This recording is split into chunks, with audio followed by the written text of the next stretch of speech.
करने का मजाज है।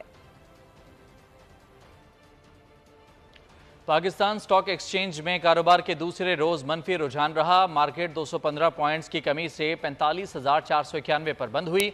इंटरबैंक में डॉलर नई बुलंद सतह पर पहुंच गया, जबकि ओपन मार्केट में डॉलर 5 रुपए सस्ता हो गया। सोना भी सस्ता हुआ।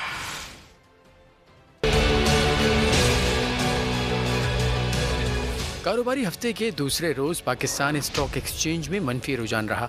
मार्केट 215 पॉइंट्स की कमी से 45,491 पर बंद हुई। आज मार्केट की बुलंद तरीन सतह 45,950, जबकि कम तरीन सतह 45,416 रही।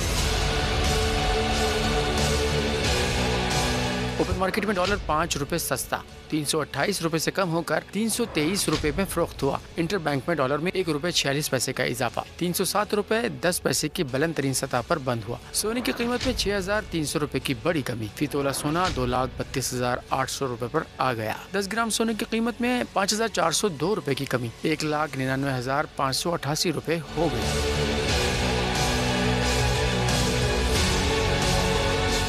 चीनी की